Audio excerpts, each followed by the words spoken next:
Vous m'interrogez sur les propos de M. Ban Ki-moon. Moi, je considère que les propos de M. Ban Ki-moon sont des propos totalement irresponsables, en violation totale non seulement du droit international, mais en violation totale de sa fonction et de sa mission. Je trouve que ça ne grandit pas à sa fonction. J'aurais aimé qu'il s'excuse, qu'il retire ses propos. Il aurait pu dire qu'il s'était trompé, ça peut arriver. Il aurait pu dire que ses propos ont été mal interprétés et les rectifier. Et je veux vous dire que ça honore toujours quelqu'un. Et ça grandit quelqu'un quand il s'excuse, quand il reconnaît qu'il a fait une erreur. Il ne le fait pas. Je trouve que ça ne le grandit pas lui. Je pense que ça affaiblit la fonction.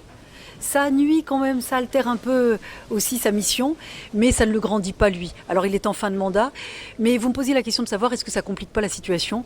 Moi je vais vous dire une chose. Quand vous avez un peuple fort, un pays fort, un dirigeant fort, un leader, que tous ceux qui essayent de s'attaquer à l'unité et à l'intégrité territoriale du Maroc en seront toujours pour leurs frais. On a vu la mobilisation. D'ailleurs, M. Ban Ki-moon y a répondu, parce qu'il a dit qu'il a été blessé et heurté. Mais qui a été blessé les premiers ? C'est peut-être pas lui. Alors s'il c'est d'une petite nature, il est temps effectivement qu'il s'en aille. Sinon il s'excuse, il en sortirait grandi. Donc moi je ne pense pas que ces propos compliquent la situation parce que personne n'est dupe.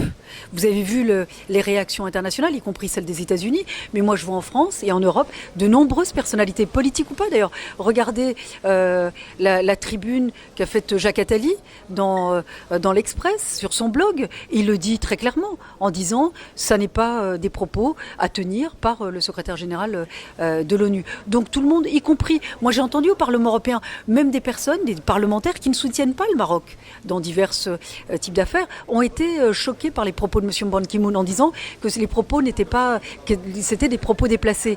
Donc tout le monde le reconnaît. Bon maintenant, moi je pense s'il ne veut pas s'excuser, fermons le banc. L'unité et l'intégrité territoriale du Maroc sont préservées et elles le seront toujours. Et je veux vous dire, moi, j'ai confiance dans les Marocaines et les Marocains. Donc, n'ayons pas d'inquiétude. Ils sont bien plus forts que ces propos irresponsables.